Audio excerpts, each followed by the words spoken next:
Welcome to this week's edition of Dugout Dish Podcast. I'm Andy Kiriakidis, joined by my co-host Keith Glasser. Keith, how you doing? Great. How are you? Good. Excited. We got an esteemed guest on today. We got the assistant coach at the University of Notre Dame, Ryan Munger, joining us. So, Ryan, how are you? I'm good, fellas. How are y'all? Appreciate y'all having me on.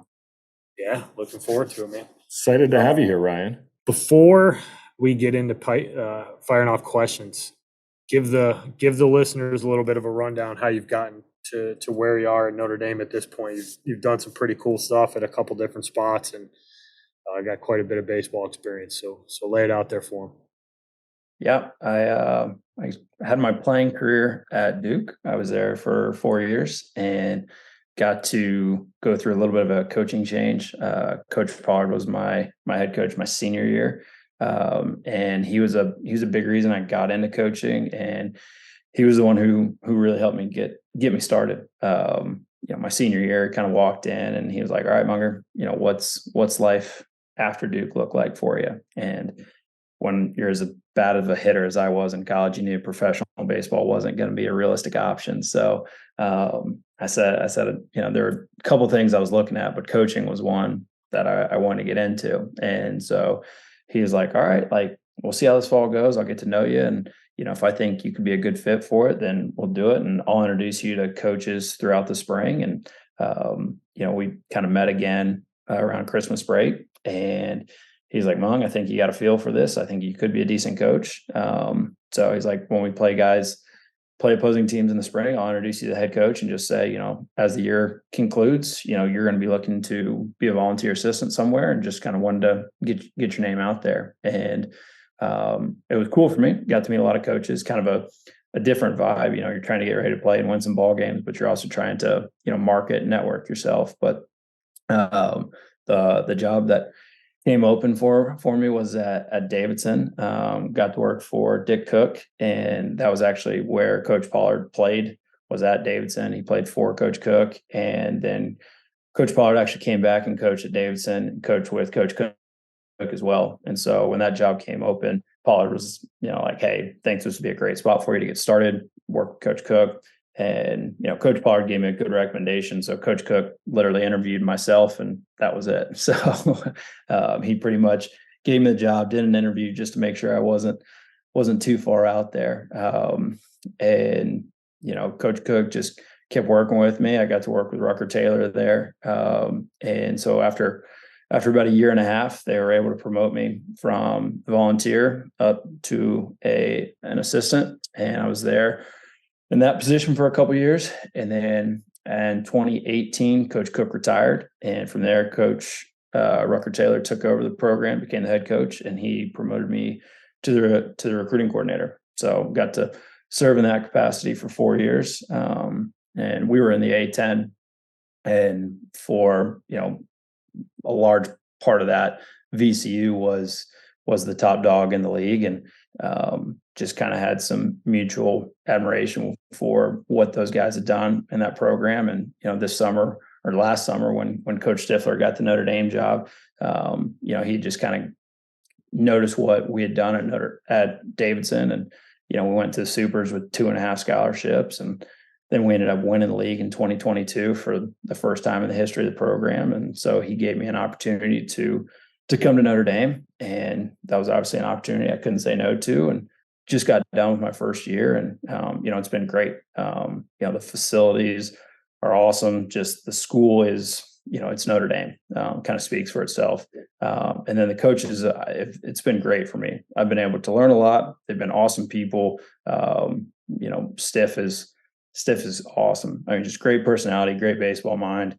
And he gives me a ton of responsibility, lets me coach, lets me be me, and that's about all I can ask for. So I guess that's my coaching tree, I guess, in a little bit of a nutshell. Yeah, I remember the first time we met. You came up to work William and Mary camp. We had a grand old time with Case and Murph and a few other guys. That was my first introduction to you, and we've been pretty good friends ever since. So, Keith, you want to kick it off? You want to start this question barrage off? Sure.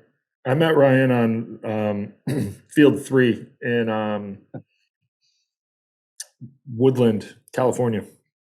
He was hitting fungos, and Soups was like, "Who's on your field? Anyone good?" I was like, "I don't know, some dude dressed in Davidson stuff. Like, I have no idea who this cat is." He was like, "That's a really cool dude. You should introduce yourself."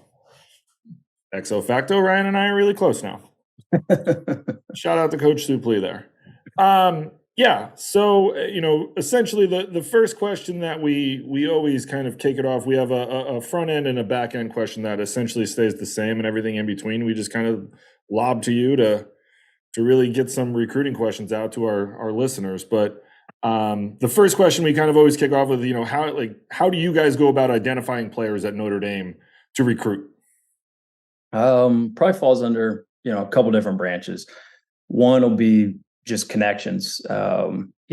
It's from the other summer ball programs, from guys like yourself who just say, "Hey, Munger, here's a player that we think is good, and we think he is, worth Notre Dame's time, worth y'all looking at and evaluating." Another way is just kids reaching out. I think that helps. And then probably the third one is just kind of the randomness of high school recruiting. So some of it is just scrolling through Twitter and you come across a video that, PBR or PG put out, or, some other service.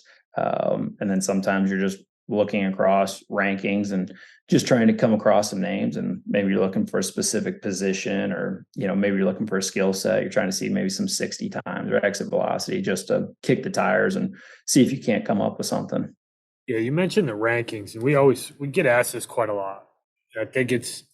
I'd love to get your take on either the significance or the insignificance of that, or what the rankings mean to you when you're going through that stuff, and like how it plays out in the end result of the recruiting process. Because parents and players are always, I got this ranking on PG, or I got this ranking on PBR, and we get slightly different answers, but I'd love to get your take on like what the significance of those rankings are for you.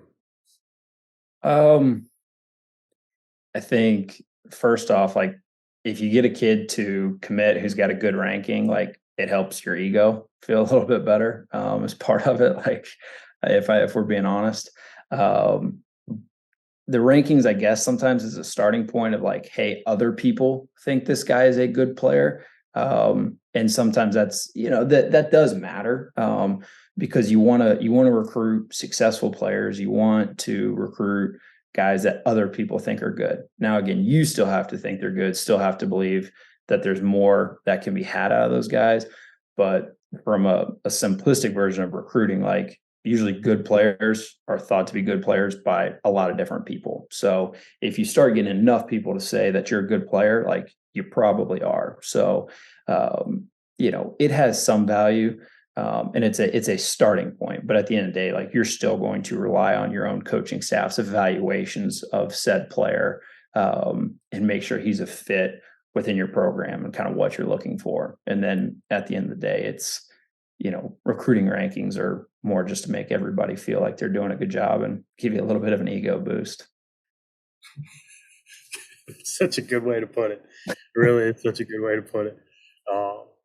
No, it's an interesting take. It's a little bit different than what we've gotten from. It's very similar to what we've gotten from some other guys, but you brought up a good point that the one value is that if a lot of people think a guy's pretty good, he's probably pretty good, and that there is kind of that crowdsourcing of that ranking. And yeah, if you're a top 10 player in the state of Virginia, like you're probably a really good player. 100%. Yeah. You guys did an awesome job at Davidson, right? And that's where you've done most of your recruiting. What are some of the key things, and kind of focus on the hitting piece, like the positional group, because I know that's something that's more your specialty with hitters and position players. But what are some of the key traits that you're looking for from a physical ability standpoint when you go out and watch a guy? I guess let's start like offensively. Like, what are some of the things that you really key in on to figure out if the guy's got the ability to be successful? Yeah. So I think part of that, like I'll give my answer, and I'm not going to say it's the right answer, but this was just kind of what we were looking for at Davidson and what we thought helped create a path for us being successful. But we wanted to see guys have feel for the strike zone, balance within their swing, and then strength in their hands. Like those are the three things that we talked about as coaches. And because there's not a ton of metrics where you can compare high school kids. Like there's not a ton of data that is apples to apples. So for us, there's always going to be some subjectiveness to recruiting. And so for us, like balance in the swing just means like, are you able to keep your body in a relatively good athletic position? Simple enough. Like if you can't do that, you're going to struggle with body control. You're going to struggle to make adjustments, and you're probably going to struggle to hit. Feel for the strike zone. That's simple enough as it is, but in today's game, like if you can swing at strikes and take balls, like you are going to have a good shot to be able to hit. I mean, the stuff is so good as it is nowadays, and you watch guys in Omaha, you're seeing a lot of guys are starting the ball in the zone to work out of the zone, or they're starting the ball out of the zone to work back into the zone. So it's not easy to hit. And so guys who can just make the correct decisions, that, in my opinion, has the ability to translate into being a good hitter. And especially if you get to evaluate a guy versus a couple of quality arms and he's still making the right decisions, like that does go a long way with me. We offered a kid couple of years ago who had a really successful year at Davidson. Kid went 0 for 5 and had 3 strikeouts, and all three of those strikeouts were looking. And we offered him right after that game. He's like, I played terrible. I was like, no, you didn't. I was like, all 3 strikeouts were looking, and you took correct pitches. Like if they were just abysmal, summer ball calls. I'm just like, you shouldn't have swung at those pitches. Like I was like, you had a couple pitches that you could have done some damage on, and you hammered them. You hammered them foul. So again, that showed me you had some strength. You were making the right decision. You just didn't have a good results day that day, but your process I still thought was right. And so, that's an example sometimes of, hey, the results don't always match up with your process that day and kind of what coaches are looking for. And then strength in the hands. I think you have to be able to see that now because so many summer ball tournaments are with wood bats. You don't get to see guys hit with metal quite as often as you'd like, and kind of what guys are going to do when they get to campus. But the guys who can actually drive a ball through the gap versus the ball that kind of lands in the gap and doesn't get all the way to the fence, like that's just strength. And, everyone says, oh, you get him in a college weight room, he'll get strong and he'll be good. It's like, I want strong guys who then get into a college weight room and then get even stronger, because like in today's game, as I mentioned, swinging at strikes and taking balls is a huge thing. And then hitting the ball freaking hard goes a long way. Like if you can do those two things, like you've got a shot to be a really, really quality college baseball hitter, in my opinion. How much has it changed now that you're at Notre Dame? Or are those still the 3 things that you're looking for? You might just be looking at maybe a slightly different athlete, like, or are you still painting that same picture because those things are valuable no matter where you are? I think those 3 things are still applicable. I think we are trying to evaluate a little bit more of a different athlete. At Davidson, usually our top couple guys could play defense, could run, and could hit. But we weren't able to get, full class of that. Like it was just hard, limited scholarships, meeting the academic rigors, blah, blah, blah, blah, blah. At Notre Dame, I think our doors are just open to a little bit bigger talent pool that does allow us to, maybe get some more high-end runners, high-end defenders. Great example was the 3 guys who played in the infield for us this year were legit defenders, and there are 3 shortstops playing second, short, and third. And so we had the ability to defend at a really high level because we just kind of took the old adage of, and again, this is previous coaching staff got those guys here. Actually, 2 coaching staffs got those guys here as well. But, it's just quality athletes who could defend, they can hit and do all the things. And that just allows you to have some level of success with that.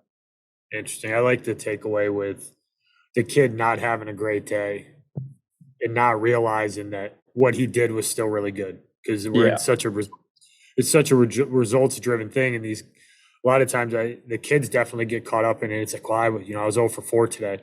And sometimes it's just really not that simple. Like to your point, like you yanked the ball foul on a pitch that you should have swung at. Like you showed me you got bat speed. Yep. I heard a buddy of ours the other day talk about looking for guys who can elevate the ball pull side. And I was Yep. like, I've never really heard it termed like that, but after we broke it down, like, yeah, it makes complete sense. It means you got hand strength, you've got hand speed, and you can get the barrel out. And that's a vital part of being able to hit velocity and be able to handle, good pitching. So No, that's Logan Robbins here at Notre Dame. He talks about that all the time of like being able to have low ball flight to the backside and then being able to backspin the ball in the air pull side is, usually coming to terms to a good bat path and allowing you to square up the ball consistently. So, because it's at the end of the day, it's going to be hard to consistently backspin the ball high up in the air for level of success, to the backside. But if you're going pull side, that's usually where you've got some strength. You're getting into the ball and going from there. I like that. I like that a lot. What would you say, Ryan?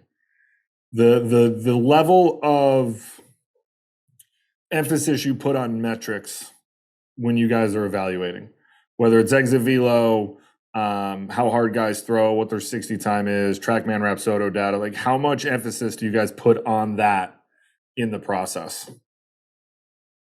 I think there has to be some level of emphasis to it. I think it's easier to apply some of the metrics when you're looking at guys via the portal more so than the high school rankings.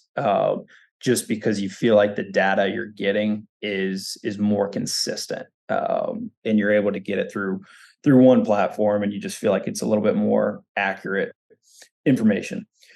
When you're evaluating high school pitchers, I think that stuff is important. What is tough is it feels like facilities and pitchers, they do a good job in high school of they can basically build and prep their bodies to be legit for one weekend, and all of a sudden they pop a 93, but then the next week, like they're back down to 87. And so that's where you kind of have to be a little careful of the velocity piece. And I'm hoping with the new recruiting landscape that we can get a few more evaluations on pitchers before process actually starts occurring. And then you're like, okay, I saw a guy actually have 4 outings and he was X velocity these 3 times and he was this one time. So like you feel like you get a little bit more of an accurate picture with those metrics. And it's the same thing with, the spin rate and the induced vertical break or horizontal break. Like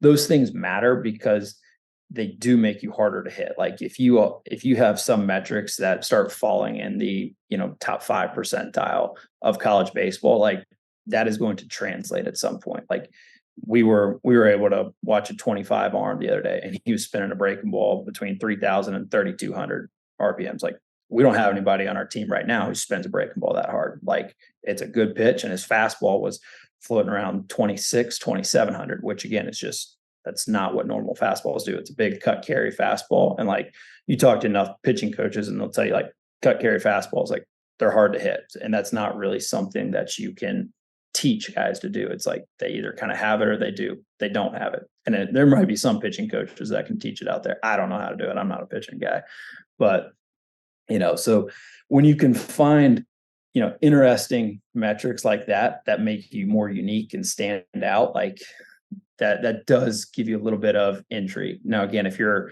a cut carry fastball at 84, like then it doesn't matter as much unless you're all of a sudden thinking, hey, this guy is 6'3" with a clean arm and he's 165 pounds. Like maybe this will make a jump, but at some point you've got to be able to hit a number that's like, okay, maybe can 84 go to 87 by your junior year or your senior year, and then can 87 go to 91 at some point. So recruiting is always a little bit of a guessing game. So it's never apples to apples. You're apples to oranges pretty consistently. And then for the hitters, I think exit velocity is important. That gets back to strength in the hands. So like you like to see those things for sure. I don't necessarily care about launch angle or things like metrics like that in the recruiting process. Like that's a process thing you can talk about with guys. when you get your hands on them and they get to campus. But again, if you can hit a ball 107 miles an hour off the bat in high school, like that's some strength that some college guys can't do. So that should at least translate into you having some strength at the college level. So it does have some influence, but I'm not going to sit here and be like, ooh, we have to get 7 hitters who can all hit a ball over 105 miles an hour in high school, or they're not good enough for us. Like, I don't think that's very good recruiting if that's the metric that we're setting. No, I agree. And I think that it's different guys are going to do things differently. Where like you're not necessarily, generally speaking, like you're not just going to bring in 7 bangers like that. They're going to be 107 all the time. Like there's going to be some dudes that can run a little bit that are going to be a little less juice from that. I like we get asked all the time, just like those types of questions where it's like, well, he's not triple digits off the, on exit velo. Like, yeah, that's okay, but he's on the barrel all the time and he's going to eventually grow into his body and he's going to start to hit the ball harder. Like it'll be okay. But I think a lot of times, like you see those numbers get thrown around all the time and, it's people kind of live and die by those numbers. Parents sometimes and kids live and die by those numbers. And I think that sometimes it's not the end all be all. And I've gotten on my soapbox on here before, and I won't go too far down this road. But you as a catcher and myself, like the pop time to me is one of the most overrated ones. Like you see people like, oh, it was a 184. Like then you should be in the show, dude. Like you're not a 184. Like you're not. Like you might be 184, but you threw it 7 feet high, and the kid caught it, but like he still has to catch it, come down and tag. Like you're a 2.5. Like sorry, but I'll get off my soapbox on that one, but it's more like that one specifically for me, especially when I coach, like I hated because there's no other thing that you can really evaluate a catcher with in a showcase setting, right? Like there's no metrics in a showcase setting for receiving. So it's like, oh, let's see your pop time. And then you cheat, we go glove sided high and we just, oh yeah, he's a 1.5. No, you're not. Nobody get out of here. I'm over this.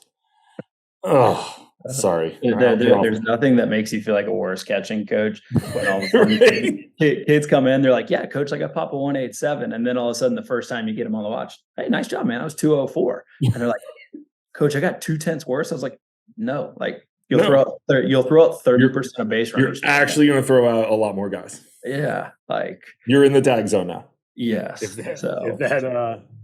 If it's on the bag at 2-0, you will throw a heck of a lot of runners out, especially if your guys are doing it what they're supposed to be doing on the mound. If Seth's teaching them how to hold runners, you guys will be in pretty darn good shape if that dude's a consistent 2-0. 100%.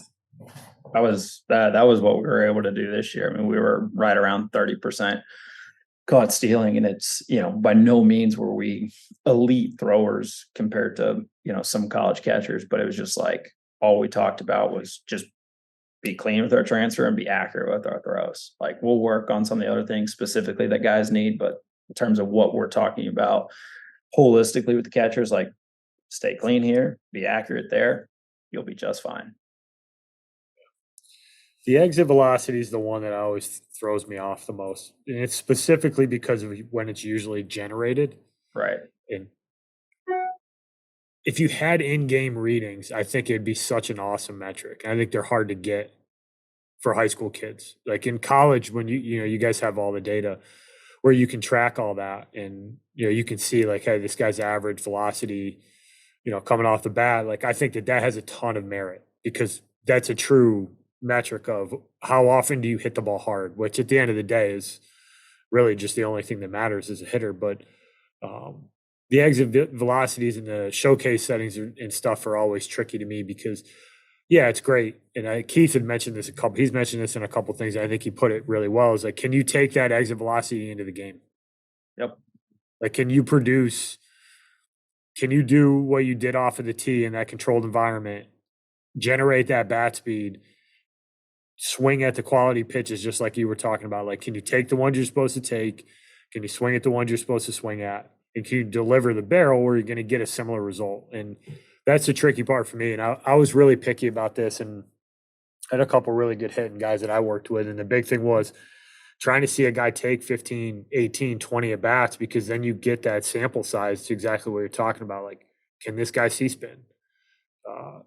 can he get to velocity without having to sell out for it? Right. Well, Different stuff like that. yeah, that's why I think you see a lot of coaches who have gone to the portal. Like it's just easier because we can look at those metrics. Like we use True Media, and so like we'll look at barrel percentage. So barrel percentages, balls you hit 95 miles an hour harder with a launch angle between 10 and 35, which traditionally means those are going to be extra base hits. Balls that you squared up really well. All right, boom. So that's a metric of how much is that exit velocity playing in game? Okay, boom. I can look at chase rate. So I can see it. What percentage you're swinging at balls outside of the strike zone? And again, this is against college pitching, and this is TrackMan as data, which is pretty reliable. And so you start looking at a couple of those things, and next thing you know, you're like, okay, maybe I wasn't able to see him all that much, but now I have this amount of data and metrics that are saying, what he has done versus college pitching. So you feel like you're getting more known commodities. And there's not really a way for me to look at that information on high school guys. I think having success in high school does count for something, because then that's showing us that you've got the ability to be good and you've been productive. But again, it's, some high schools you're facing 88 consistently, and some guys are facing 82 consistently. And so some guys are facing 82 with ball throwers, and some guys are facing 85 with strike throwers. So it's a lot harder to evaluate those high school guys and feel like you're getting the same types of evaluations on guys consistently. Do you think the new rule is going to help you? And you kind of alluded to it a little bit earlier. But do you think that that's going to help you get a much better evaluation on guys that you're interested in? Because you basically can't recruit anybody until August 1st after their junior year. Like, do you think that's going to be advantageous for you as somebody who's going to be out on the road evaluating guys? Like, do you feel better about that as opposed to kind of the previous system where it was, you might have to make, you go down to the futures game, you see a guy barrel up balls for 2 days, and you might have to make a snap judgment, and you only saw that guy take 5 at bats because now everybody that you compete against is throwing out offers to that kid. Like, how do you feel about that?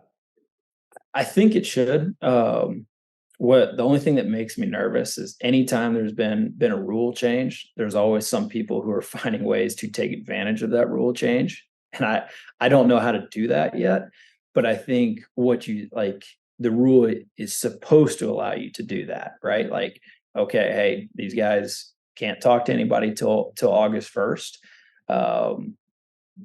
So we should be able to evaluate guys, throughout the summer, and that should give us a good 2 months of evaluating guys and going from there. But again, you still got to make sure you're recruiting enough guys, because you're never gonna bat 1,000 on guys that you're watching. So it's okay. How many guys can I get a bunch of evaluations on?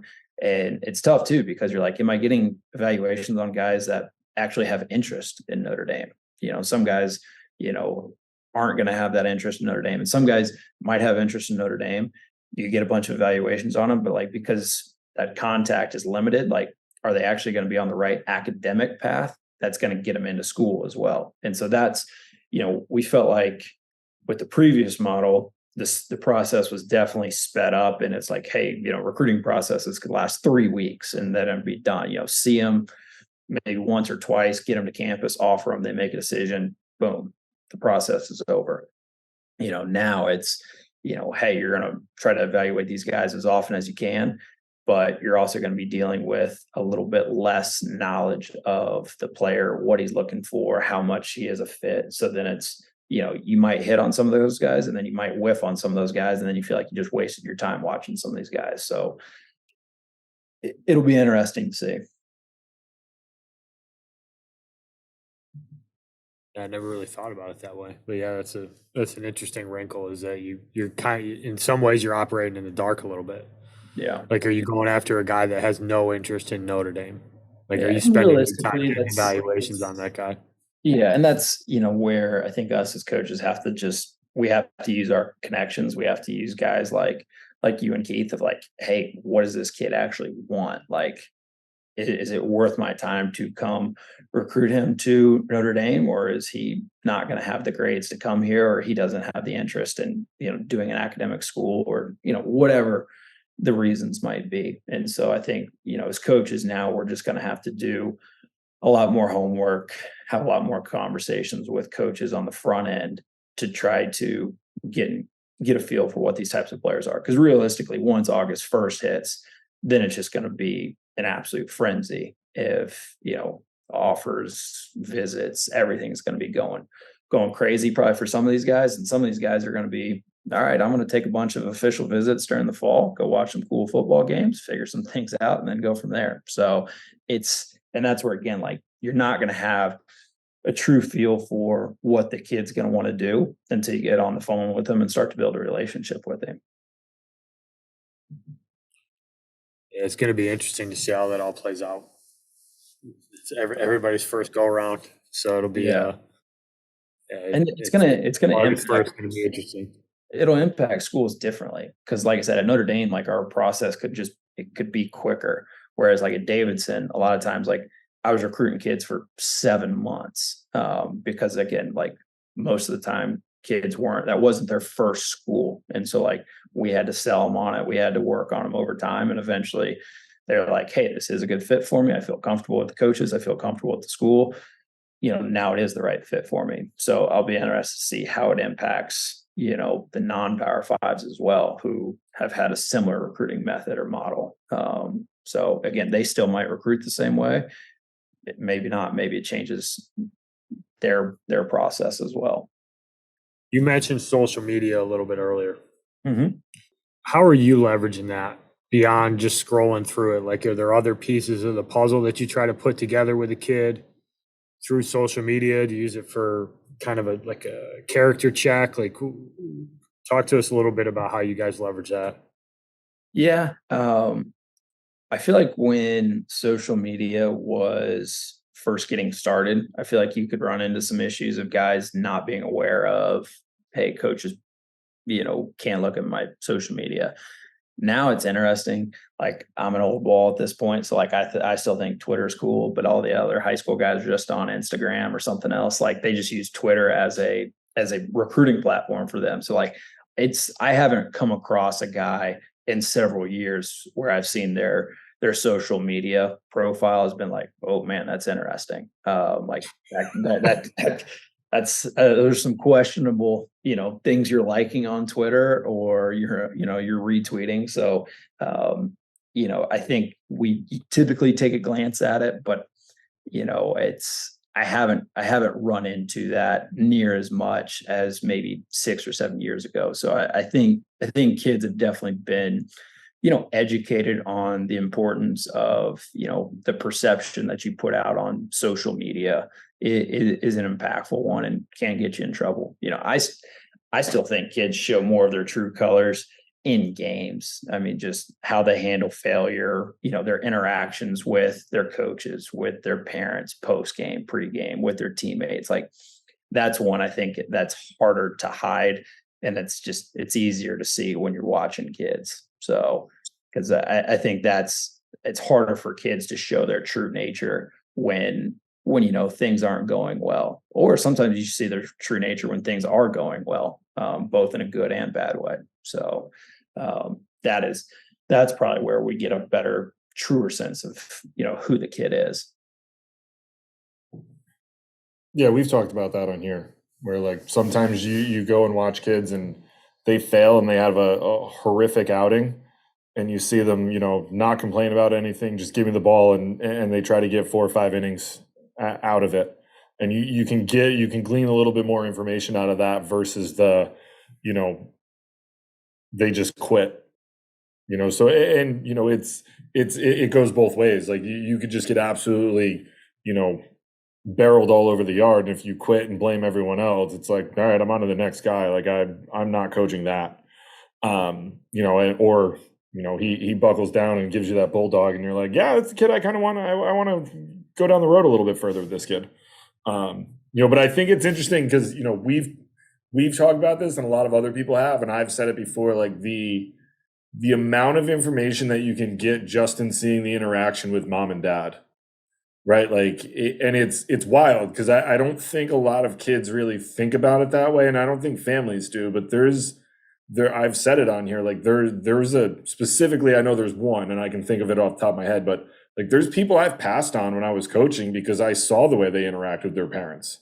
It's like, if that's how you interact with them, like, what are you going to do with me? Like, I don't want to deal with that. There's enough kids out there that I can find that are going to be, fun to be around and not be a pain in the butt. Like, you're a pain in the butt with your parents. Like, oh man, like on to the next. And I think that's like, you're right. It gives you a lot more information post game, in seeing that stuff and how they interact with coaches and their teammates. And, when you ask the coach, like, hey, how is this kid with coaching? I've had coaches be like, not very receptive. Like, okay, like, do I want you in my program at that point? So I think the amount of information that college coaches can gather from non-baseball things is a lot more than what a lot of people generally think that it is. Right. Like it's more of like hey, like, let's just, if you go out and you're good enough, like they're gonna, you're gonna be recruited. Like in most instances, yes. But the Indy and I talk about this a lot, like the character piece is a very big piece in the recruiting process. Like you generally are going to want to be bringing in good people into your program because, and we've had, Eric and Traz and Jimmy and the amount of people we've had on there, like you spend so much time with each other during the season. Like it sucks to spend time with people that like you don't want to be around. And that's where like that piece comes into it of like, okay, like, do I want to be around this kid all the time? And that's a question that you're going to have to ask yourself as, a coach, but also a player. Like, am I somebody that people want to be around?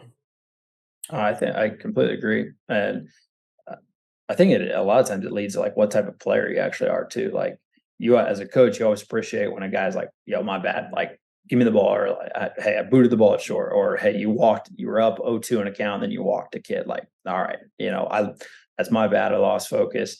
And then it's, how do you respond? What do you do after the mistake? What do you do after the strike three look? What do you do in those situations? And I think that's something a lot that Coach Stifler talks about with our guys of like, how do you respond, not necessarily to what you do well, but how do you respond to what either you or your teammates when y'all make a mistake? And, I don't see it very often, but in the high school ranks and, when you're recruiting guys, like if you see someone who's like, hey, my bad, like help pick me up here, or I'll pick you up on the next one. Just little things like that, like where the guy does make a mistake and then he comes up in the next inning and he gets 2-out RBI. You're like, all right, the kid's got a little bit of grit, a little bit of toughness to him that makes you think, hey, he can handle the game. Because everybody talks about it like baseball is a game of failure, right? Like, how do you handle failure? And it's all those cliche things, but like, when it actually gets into the moment, like, how do you handle failure? Do you get pissed and blame your teammates?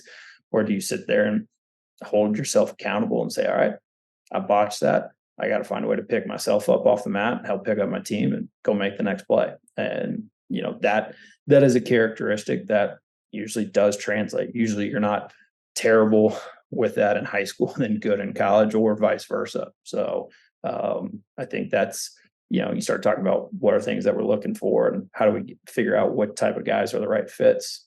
I think that does play an impactful role. I mean, the way I look at it is like if you're showing up to a game to go watch a kid, you probably already think he's good enough. Like, Right. coach at Notre Dame, you coach at Davidson. If you're going to watch a player, it's probably a pretty good player. You're really trying to figure out, is that the right kind of kid at that point? And I think what you're talking about, like if I'm watching an arm, I'm okay if you give up a leadoff double. I'm there because you think you're good, or at least I was told that you were good. I'm okay if you get up a leadoff double. I want to see, do you act like the world just ended and like you can't believe that you gave up a double, or do you just get the ball back and you just make your next pitch? And it's amazing how many coaches that we've talked to and we know and we talk about it is that watching a kid fail is one of the final pieces of the puzzle sometimes. Like sometimes that's what confirms like that's the guy. Because I saw him fail and he dealt with it properly. He dealt with it with a little bit of toughness. He was able to bounce back from it and do it successfully because, I mean, as well as anybody, having coached for what, close to 10 years now, like kids are they're gonna have a really tough moment when they're in college. And their freshman fall, they're going to get lashed in an inter squad. And those moments can make or break a kid. And if you've already seen a kid handle it, like you feel much better about, okay, like this kid's going to be okay. Like we're going to be able to get him to where he needs to go because he's got a little bit of that toughness in him. and I think a lot of times kids don't think about it in terms of how it affects the team and the program as a whole. Like as a coach, y'all know, like that guy who's always negative or can't handle failure, like he's exhausting to coach. Like you have to find a way to like pull him up constantly to just reach his potential or to be a good player, and like make sure he's not bringing others down with him. It's like, hey man, you're a good player. Like act like it. You're gonna get out. You're gonna make a mistake. Like it's fine. Turn on a big league game. You'll see him strike out. You'll see him make errors. Like it's just part of it. But like if you just start freaking losing your mind and you can't handle some of these mistakes, and then that leads to your teammate making a mistake or your teammate having a bad at bat, then that's when you're becoming a true detriment to the team and the program. Is interesting. So I was in the dugout the other day at a workout. I was out coaching first base. It was kind of fun. I hadn't been on the field in a while, so it was fun to like just be out, talking to kids, working with kids. But it was interesting. The kids who were really good, and not to say that the other kids weren't good. There was a lot of good players on the field, but the kids that stuck out during the day, how they reacted after they got out was different than the other kids, and it was very interesting. They just kind of went about their business, went and put their bat back in the rack. They didn't really say much. Gloves off, got ready, and they were ready to go out. Some of the other guys who weren't quite as confident or maybe quite as successful, it was, can't believe I swung at that pitch. Like, what are you doing? Like, there was some negative talk there. And it was good because I was able to talk to those guys and say, hey, like, that's okay. Like, let's find a better way to cope with this. But the guys who had some of that ability to bounce back from the failure, they didn't have that big up and down. It was kind of like a confidence thing that they knew they were good. They didn't get the result that they wanted. It wasn't that their process was broken. It was just, okay, like let's move on to the next piece. And I think if you're 16 or 17 and you're listening to that, finding a way to handle some of the failures that are inevitable in baseball, if you can handle them like that, you're going to be so much better off because you're going to be able to move on. You're going to be able to compete better. You're going to be a better teammate. Like, I think it's so important. Yeah, we had in 21. Yeah, 21 when we had the shortened COVID year. I didn't know that Coach Pollard played at Davidson, but our football coach at RPI he played football and baseball at Davidson. He played for Cookie, and he played with Coach Beretti for I believe a year. But he had helped me out because we were short on staff and everything. And the one day he finally said to the guys after, I don't know, like a fourth or fifth game, mind you, as you guys know, we hadn't played in like a year. He was like, if you guys talk to your friends the way that you talk to yourself, like you would have no friends. Some of you guys are so negative in your self-talk that like you like, if you like think about it that way, like if you were to talk to other people that way, like nobody would like you. Nobody would want to hang out with you because you're so negative. Like, how can you legitimately think that you're going to go to the plate and succeed in one of the hardest things to do when all you continually do is tell yourself that you're not good and you can't hit? Like, eventually you're like, it's the same thing, the fake it till you make it. Like, eventually it's going to be like, yeah, I'm not good enough to do this. So then why are you shocked every time you go up there and you get out? Like, why are you mad? You just told yourself for the last 2 weeks that you're not good enough. So and it was interesting to hear because obviously, I wasn't in the dugout and I wasn't able to actually hear those things, but to hear him say that and to say it that way to the guys, I was like, that's, I've never really heard it put that way, but that makes so much sense to me. This is such a tough game and like we've all fell victim to it when you played this game, right? Like no one ever, like very rarely do you go into it every single day and be like, I'm the best. Like there's going to be days where you're like, I am a bad baseball player. But eventually you can turn it around, but like the constant, being negative with your self-talk, like it really does start to kind of show itself eventually. But I Coach Isernia, shout out to him. I laughed. He's like, if you guys talk to people the way that you talk to yourself, like you'd have no friends. Like this is just negative. And I was like, wow, that's true. But it's huge in this game, and I've said it to you guys, it's a stupid game. I love this game, but it's stupid. Like you throw a ball into an arbitrary zone and some guy tells you whether it's good or not. And then you hit it with a stick. And you don't get anything when you hit it, right? Like unless you hit it out of the field, you don't get anything. You still have to touch 4 bases to get a point. Like that's so stupid when you think about it in that term, you're like, this is the dumbest game that we play. Like it's so stupid. But at the same time, it's the best game, in my personal opinion, that you could possibly do. But like, you break it down to that point, you're like, this is like, who came up with this? This is so dumb. But it's also the best. So I digress here. That's my wisdom for tonight. Thanks for coming to my TED Talk, everybody. Eloquent. What and I think I know the answer to this question from you personally, because I know you so well, but how much, like how heavy are you on, once you get guys to campus and even before they get there, on getting guys in the weight room and getting them physical? Right, like, because I think it's something that is, like, I was big on it, but I wonder, like, what is it like at your guys' level? Like, do you guys try to get it kick-started before they get to campus, like, to amp them up? Or is it, we take it, guy by guy to see where they're at? No, I mean, we want them becoming the most powerful and explosive human beings they can as soon as they can. We've got a kid in the 25 class that we joke about that if he stops playing baseball, he'll just be a power lifter for his life. Because if he showed up on campus this year as a sophomore, he would have been in our top 5 strongest guys on the team. He would have been 16 competing with, guys as old as 23. And I love that. He would have been able to do anything. I got to see him play this spring, and I'm just like, goodness gracious, you are a fire hydrant with arms. You are so strong. But no, I mean, the weight room's huge. Coach Stifler told the guys week 1, he's like, if we don't look like one of the most physical teams in the ACC this year, I'm going to throw up. Like, so, I mean, he wanted to set the tone on that very quickly. And I just, again, you watch the College World Series, you watch big league games, like there aren't many guys playing at 172 pounds. Like, again, if you're playing at 172 pounds, you're running a 6.3 60, and it plays faster than that. So it's hard to play this game the way, it is in today's age and not be physical and not be powerful. I think the average weight for LSU was like 207, and maybe the average for Florida was 205. Don't quote me on that. I could be off by a couple pounds, but again, it's physical dudes playing a game.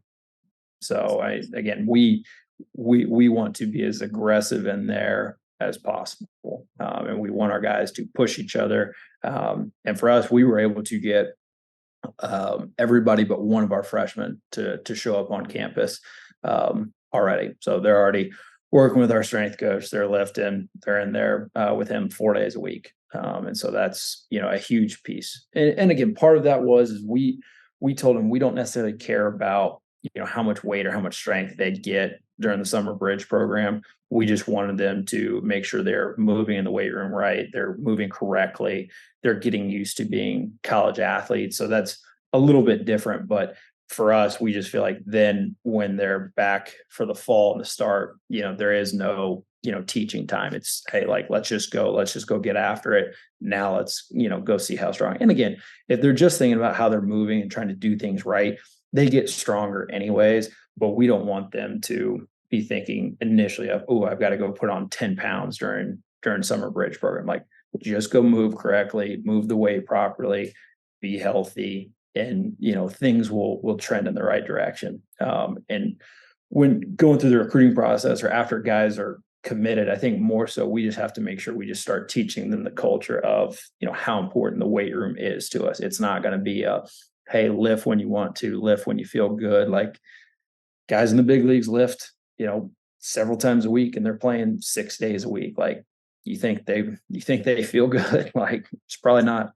the case. Like, if you want to play at a high level, you have to lift through being tired, lift through being sore. You have to play through being tired. Like, the days of you feeling good all the time or feeling good when you get to play, like, that just doesn't exist in college baseball.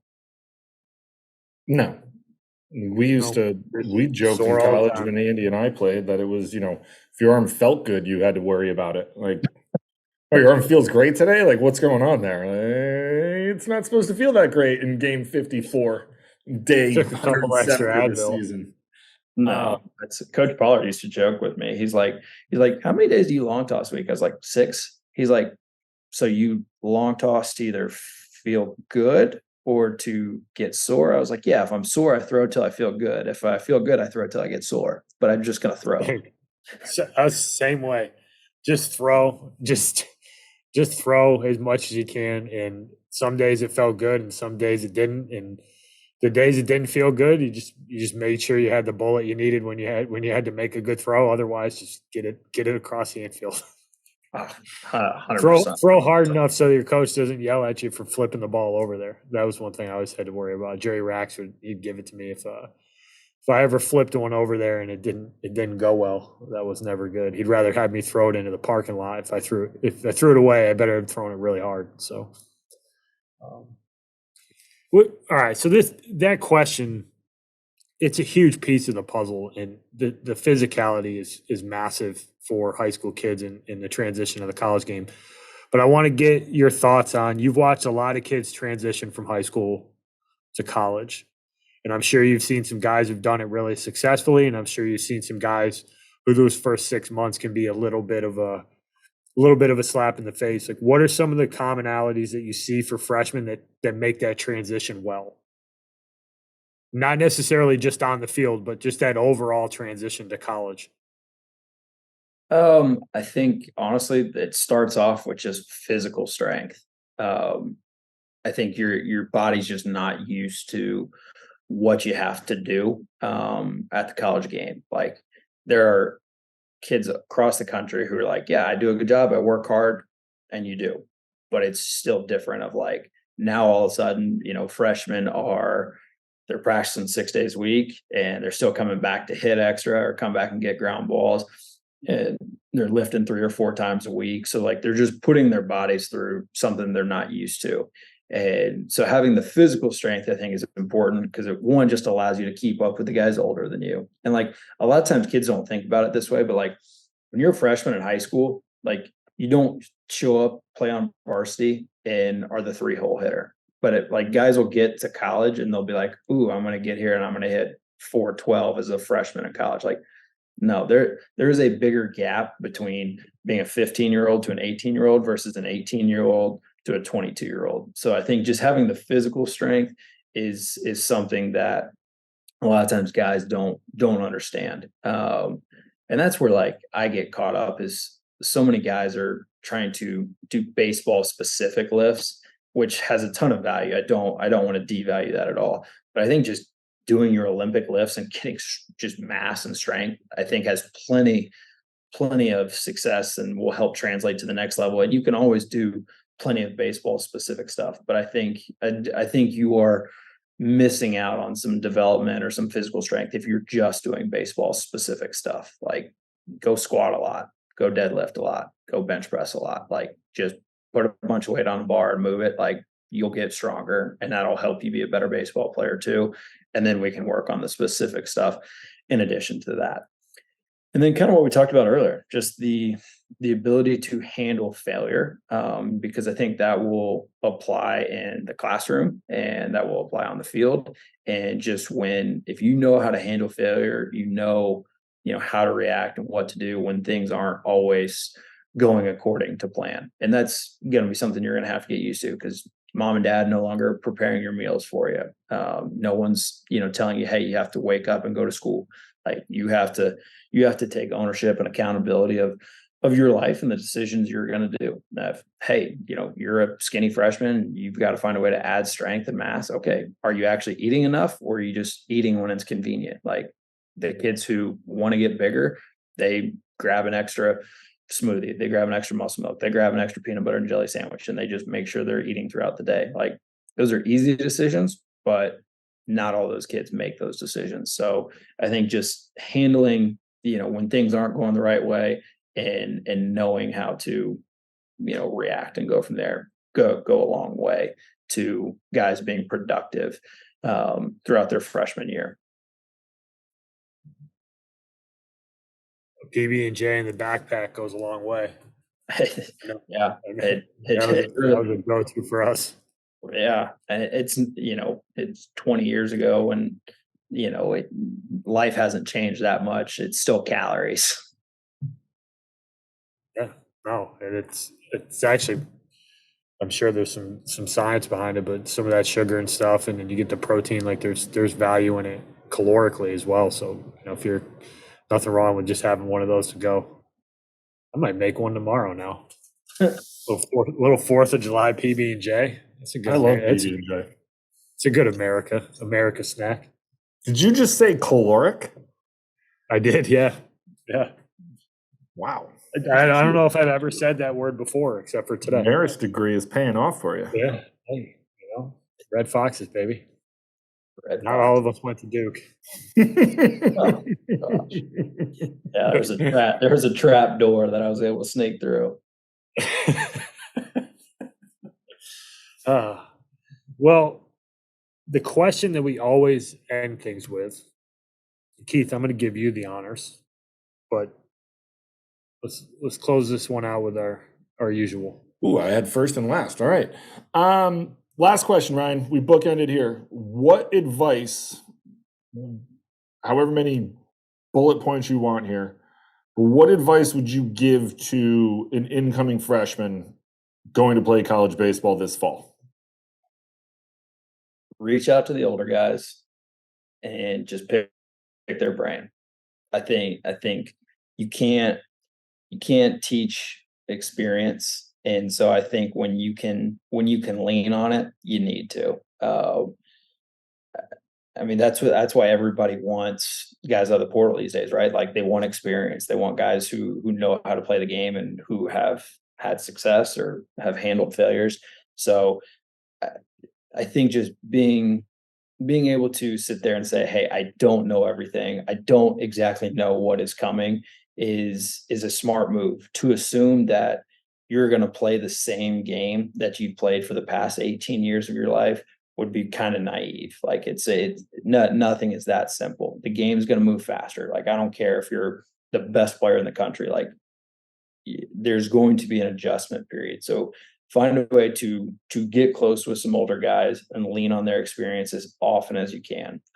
Whether it's just learning how to interact socially with your teammates.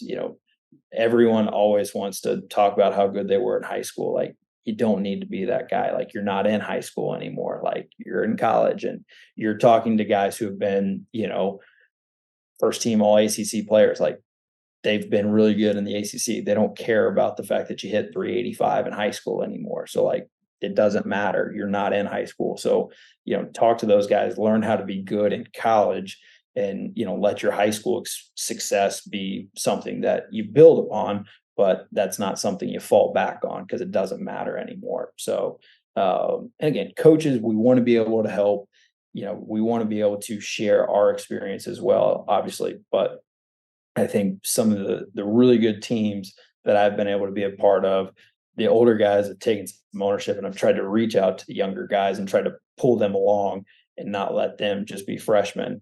But I think some of the young freshmen who have been successful, they have kind of taken some ownership and been aggressive to, go do extra work with older guys. And it's, hey, what, like, when do you go hit extra? Like, oh, hey, I'm going to go hit with coach, at this time, like, you want to come along? Yeah, man, like, that'd be great. And so, one of the best teams we had at Davidson, we had a senior and a sophomore that were both competing for the same position. And they were two really good friends and they loved to come hit extra together. And it was great. And they both had great mindsets of the younger guys, like, I'm either going to push this guy and he's going to be really good and we're going to have a great year, or I'm going to keep working and I'm going to beat him out and we're going to have a really good year. And the older guy is like, this is great. He's going to push me. I'm going to get better, or I'm going to find a way to, I'm going to win this job and I'm going to pull him along with me. And that way, the program can be in a good position. So I think, just being able to sit there and say, hey,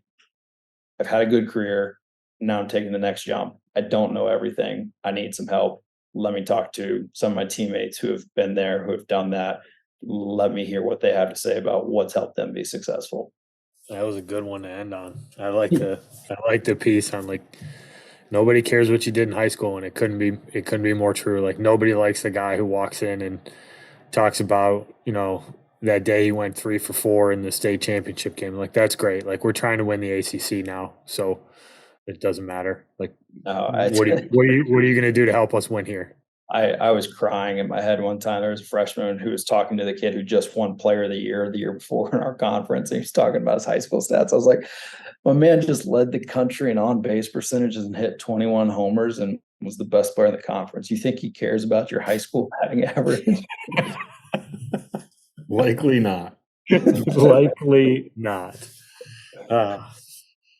Well, Ryan, cannot thank you enough for coming on today, man. It's always good to see you. I know we talk frequently, but we've been awaiting your presence, and we're glad we were able to hash out some time to get you on here so you could drop some knowledge on the folks. So deeply appreciate it, and really glad we got a chance to talk to you today. Likewise, I appreciate it, fellas. Thanks for having me on. Thanks, Ryan. See you guys. Well, for those of you who got a chance to watch this, go ahead and hit the like button on YouTube. If you're listening to it, go ahead and follow us on Apple Podcasts and Spotify, and you can find us on social media at EMD Baseball. Thanks again for coming.